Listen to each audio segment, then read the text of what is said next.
Menteri Investasi Kepala BKPM Bahlil Lahadalia mengakui belum ada investor asing yang mau menanamkan modalnya di Ibu Kota Nusantara atau IKN. Hal ini terungkap saat Bahlil dicecar anggota Komisi 6 DPR soal investasi di IKN 11 Juni lalu. Apakah belum ada gambaran dari Kementerian Investasi terhadap eskalasi peningkatan potensi investasi di IKN, Pak? Ini kenaikan 300 ini bayangannya Kementerian Investasi akan didapat dari mana, Pak? Karena saya melihat, jujur aja yang saya dengar, bahwa IKN tidak lagi menjadi target prioritas nomor 1 dari pemerintahan mendatang. So, seperti janji Presiden sebelumnya bahwa IKN ini majoritinya akan datang dari investor asing, kan harus dikebut, Pak. Otherwise, APBN lagi.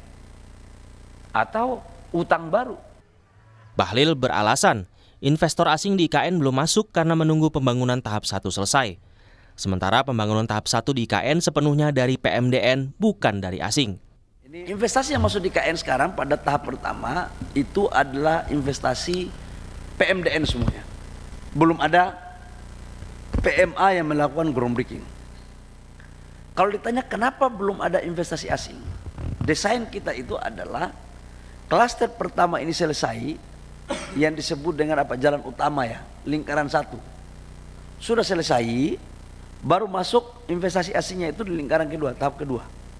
Asingnya kapan? Mereka sudah melakukan komunikasi dengan kita kapan mereka bisa memulai. Tapi kita katakan bahwa setelah tanggal 17 Agustus baru kita lihat, karena infrastruktur mereka di klaster kedua itu baru bisa clearkan. Hingga Juni 2024, investasi dalam negeri yang telah masuk di IKN mencapai 51,35 triliun rupiah.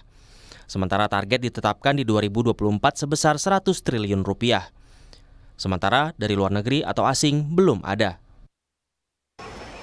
Padahal pada Desember 2023, Bahlil Lahadalia mengklaim sudah ada investasi asing yang masuk ke proyek IKN. Seperti kami kutip dari Kompas.com 23 Desember 2023, Bahlil bilang, yang dari luar Indonesia sekarang sudah deal investasi yang sudah masuk hampir kurang lebih 50 triliun. Demi mencapai target, Presiden Joko Widodo bahkan meyakinkan para investor menanam uang di IKN merupakan investasi masa depan. Di IKN Nusantara ini adalah membeli masa depan.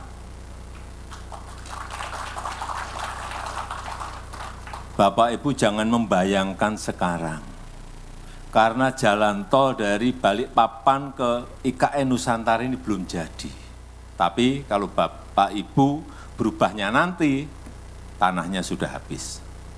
Kita tahu harganya kan antara 400.000 sampai 800.000. Di Balikpapan saja 1 meter sudah 15 juta.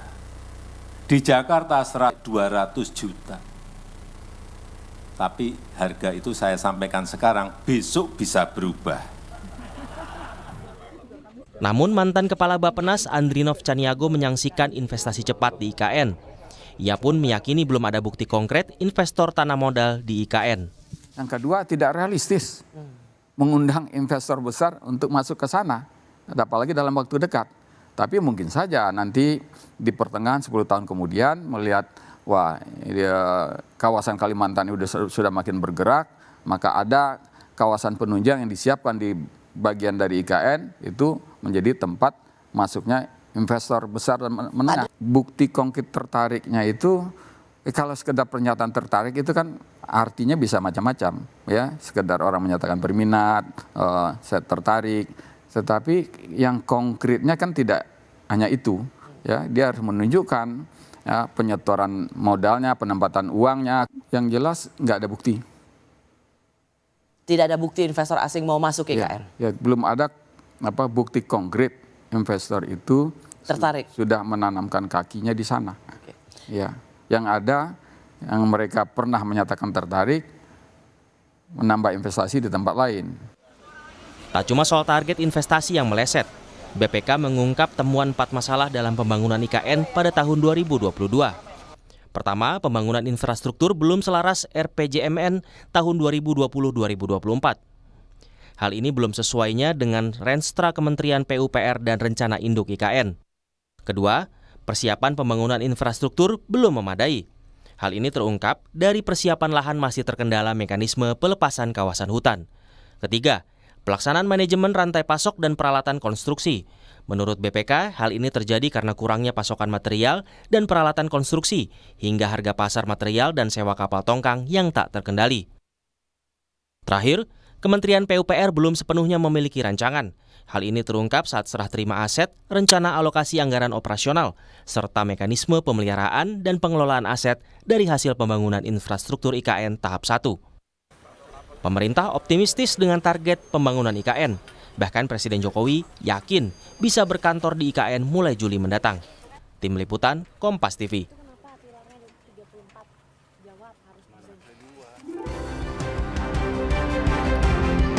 Kita bahas soal investasi di IKN malam ini bersama dengan Pelaksana Harian Deputi KSP Ali Mohtar Ngabalin dan juga ada anggota Komisi 6 DPR dari fraksi PDI Perjuangan Haris Turino. Selamat malam Bu Ngabalin, Pak Haris sehat selalu. Selamat malam. Assalamualaikum.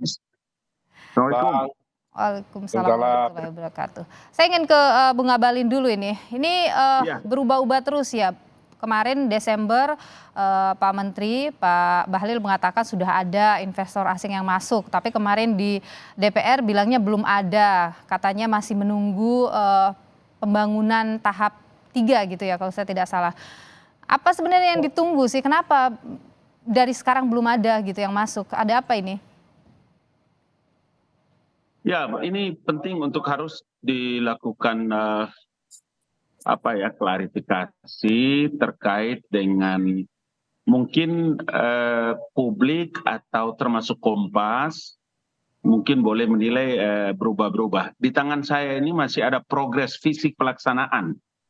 Pelaksanaan mulai sejak awal sampai dengan terakhir, mulai dari bahan informasi progres IKN dari awal sampai dengan hari ini. Diketahui bahwa pembangunan IKN itu kan bukan tahap pertama kemudian finish selesai, bukan. Pembangunan IKN itu sampai pada hari ini mencapai 80 sampai 90%. Itu untuk tahap pertama. Sama seperti yang dikatakan oleh Bapak Presiden sejak awal dan begitu juga dengan pernyataan Pak Bahlil, Menteri Informasi dan BKPM. Jadi kalau tahap pertama, ini kan masih ada tahap pertama, tahap kedua, tahap ketiga. Dalam posisi seperti inilah, kenapa kita menyebutkan sejak awal bahwa menjadi persoalan sangat amat penting itu kemarin setelah masuk COVID, kemudian ada pagelaran pesta luar biasa bagi Indonesia itu adalah pemilu presiden, kemudian orang membicarakan dan seraya menunggu perkembangan peta politik terakhir. Jadi tahap pertama ini harus dilihat dalam skema yang diatur oleh pemerintah, oleh Presiden Joko Widodo, tidak pada skema-skema yang lain. Kalau hari ini kemudian seperti itu yang dinyatakan oleh Presiden Jokowi, kemudian dikemukakan oleh Pak Menteri Bahlil di DPR, ini sejalan, sinkronnya jelas, posisinya jelas. Apa yang dijelaskan Pak Bahlil itu sama seperti yang dijelaskan oleh Presiden Joko Widodo dalam tahapan pembangunan IKN. Jadi tidak ada yang berubah-ubah, tidak ada yang berbeda. Bu Ngabalin, kalau begitu memang investor asing belum ada ya memang Bu Ngabalin ya? Tidak pernah kita menyebutkan bahwa yang ada ini sampai sekarang ini, Presiden menyebutkan mereka antri. Antri dalam apa? Yang sudah dilakukan itu adalah agreement yang dilakukan. Jadi gentleman agreement yang dilakukan terkait dengan para investor asing itu di IKN, di pembangunan IKN. Sederhananya sudah ada atau belum ada? Belum ada. Belum ada ya investor asingnya ya. Apa yang membuat mereka belum mau berinvestasi atau belum melakukan agreement tadi? Mesti dibangun dulu, kan infrastrukturnya harus dibangun. Kita mesti menunjukkan bahwa tingkat keseriusan itu harus terjadi.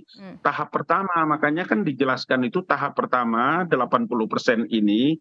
Sekarang setelah pemilu kemudian presiden terpilih Bapak Prabowo Subianto dan Gibran terpilih, maka berduyun-duyunlah orang itu mengantri seperti apa yang disampaikan oleh Presiden Joko Widodo, dan gentleman agreement itu dilakukan sudah sejak beberapa bulan yang lalu. Itu penjelasannya resmi dengan data yang sekarang saya pegang ini. Oke, baik. Sekarang situasi politik kan boleh kita katakan sudah stabil ya Bung Ngabalin ya, karena sudah ada presiden terpilih, sisa menunggu dilantik. Bahkan nanti Juli Pak Presiden sudah mau berkantor di sana, begitu kabarnya. Jadi gimana itu? Apakah itu sudah bisa meyakinkan investor tidak?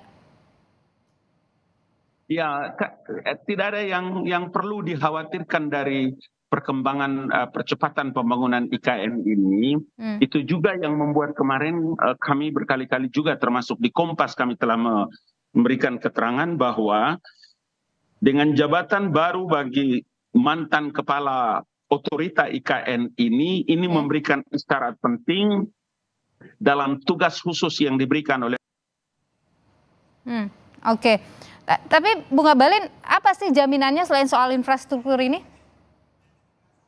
Ya, jaminannya negara dong. Jaminan apa yang mau dibutuhkan? Iya, jaminan bahwa ini investor. Ibu kota negara loh. Ini pembangunan ibu kota negara.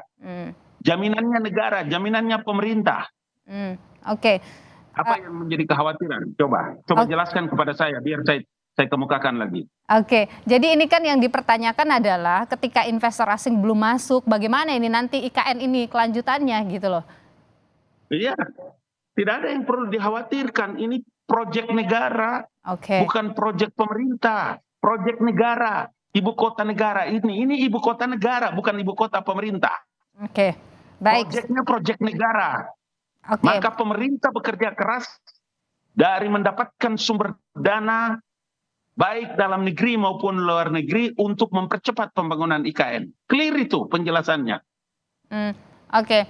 Tapi begini Bung Ngabalin, bagaimana pemerintah negara, kalau Anda menyebutkan ini ada proyek negara, bagaimana negara kemudian menjamin, meyakinkan investor bahwa ini udah siap untuk ada investasi di sini, investasi asing? Ya jelas, tempatnya ada, wilayahnya ada. Tanahnya dibagi dalam 3 opsi. Apakah para investor itu memiliki lahan yang ada, atau pemerintah bekerja sama dengan badan usaha, atau mereka sewa. Wilayahnya ada, undang-undangnya ada, pemerintahnya ada, Republik Indonesianya ada. Ini proyek-proyek negara. Apa yang tidak dikhawatirkan, atau apa yang mengkhawatirkan? Oke, baik. Saya tahan di sana. Saya ke Pak Haris. Bagaimana Anda melihat soal investasi di IKN ini? Ya, jadi Pak Bahlil di dalam rapat sebelumnya dengan Komisi 6 DPR RI, kan Pak Bahlil mengatakan bahwa investor asing sudah siap untuk masuk ke Indonesia, bahkan sudah banyak jumlahnya. Nah, faktanya ketika di dalam rapat kerja terakhir, ketika saya desak, ternyata muncul pengakuan bahwa memang sampai detik ini tidak ada investor asing yang masuk. Ya. Nah, ini yang perlu dicatat. Satu kejujuran saja, kalau memang belum ada, katakan belum ada. Karena kita harus tahu bahwa selama infrastruktur dasarnya saja belum selesai, ya orang asing tidak bakalan masuk. Karena investor asing ini kan membutuhkan imbal hasil terhadap investasi yang dia tanam. Kalau kemudian infrastruktur dasarnya belum ada, penduduknya belum ada, ya mereka akan dapat imbal hasil berapa lama dan berapa besar. Tapi tidak masuknya investor asing ini harus dicatat bahwa ini mungkin bisa menjadi blessing in disguise. Karena kalau kita dengar apa yang dikatakan Presiden terpilih Prabowo di Qatar kemarin, bahwa kita membangun ibu kota itu adalah menggunakan kekuatan sendiri. Kalau kita lihat banyak negara lain yang memindahkan ibu kotanya, semuanya mengandalkan sumber daya dari dalam negerinya, bukan mengandalkan sumber daya asing. Yang kita bangun ini adalah ibu kota negara. Yang kita bangun ini adalah pusat pemerintahan, bukan kawasan pariwisata, bukan kawasan industri. Sehingga memang alangkah lebih baiknya ya bahwa tidak perlu terlalu terburu-buru, sehingga sabarlah. Ya, pemindahan ibu kota ini tidak ada urusannya dengan agenda-agenda politik. menurut saya ya sabar sedikit, gunakan kekuatan sendiri, nanti pada waktunya ketika memang infrastrukturnya sudah jadi, penduduknya sudah ada, secara otomatis ya, bukan hanya investor asing, investor dalam negeri juga akan berduyun-duyun masuk ke IKN. Oke. Menurut Anda ketika pembangunan ibu kota negara ini, yang kalau tadi Bung Abalin mengatakan ini tuh bukan pembangunan pemerintah, negara punya gitu. Ada investasi asing yang diharapkan untuk bisa menjadi investor dan pembangunan ini bagaimana bagi kedaulatan bangsa? Ya, kalau kita dengar apa yang dijadikan pedoman adalah apa yang dikatakan Presiden terpilih. Jelas Presiden terpilih di Qatar mengatakan bahwa kita akan membangun dengan kekuatan sendiri. Sekali lagi, ini adalah simbol kedaulatan Indonesia. Sehingga sebaiknya menggunakan kekuatan sendiri. Jadi tidak usahlah buru-buru mengharapkan asing masuk, tidak bakalan masuk dalam waktu dekat. Karena infrastruktur dasarnya belum ada. Kalau kita lihat ya, yang sudah dianggarkan oleh pemerintah, ini kan besarnya sekitar 90 triliun. Sudah dipakai 2022 sampai 2024. Dan tahun depan, APBN akan menganggarkan hanya 16 triliun. Ya, karena memang sisanya tinggal 16 triliun. Nah, 90 triliun ini belum cukup untuk membangun infrastruktur dasar. Jadi sabar. Jadi jangan buru-buru begitu Bung Haris ya? Jangan buru-buru. Ya, Bung Abalin. Belajar dari negara lain, pindah ibu kota ini bukan 5 tahun. Bung Abalin bagaimana? 2 tahun. Dua pernyataan Mas Haris tadi benar. Yang pertama adalah infrastruktur dasar. Karena itu 80% itu menjadi jaminan bagi pemerintah Indonesia dalam mempersiapkan pembangunan ibu kota negara. Catat baik-baik, 80% itu adalah wujud nyata daripada pembangunan infrastruktur dasar. Terima kasih itu, Mas Haris. Kami anak-anak Indonesia, jadi kita saling. Yang kedua, Mbak, yang kedua ini tadi juga Mas Haris benar bahwa pembangunan ibu kota negara ini di semua negara tidak 1-2 tahun, tapi membutuhkan cukup lama, 15 sampai 20 bahkan 25 tahun. Karena itulah 2 tahun tahap pertama ini menjadi jaminan bagi pemerintah Indonesia. Saya terima kasih kepada Mas Haris tadi benar bahwa ibu kota negara itu adalah menyangkut citra negara Republik Indonesia. Baik, kita tahan di sana. Bung Haris, Anda sendiri optimistis kemudian kalau Presiden kan menginginkan Juli nanti sudah berkantor di sana, 17 Agustus akan dilakukan di sana, proses pemindahan juga akan dilakukan secara bertahap. Ya enggak mungkin, kantor di sana tuh mau ngurusin apa? Ya penduduknya udah ada, ya infrastrukturnya belum ada. Nah terus mau ngurusin apa dia ada di sana? Ya saya yakin katakan Presiden terpilih kan infrastruktur sudah digenjot ini, sudah digenjot dilakukan. Belum ada air bersih saja belum siap. Juni ini masuk air bersih kabarnya. Kalau memang kita lihat aja nanti faktanya seperti apa. Dan kalau mau ngantor di sana, ya selama tidak ada penduduknya. Baik. Jadi Anda pesimis ya, bisa cepat-cepat pindah ke IKN ya? Ya, realistis bukan pesimis, tetapi realistis. Ya. Baik. Terima kasih Pak Haris, terima kasih juga Bung Abalin sudah berbagi pandangan di Sapa Indonesia Malam. Sehat selalu Bapak-bapak.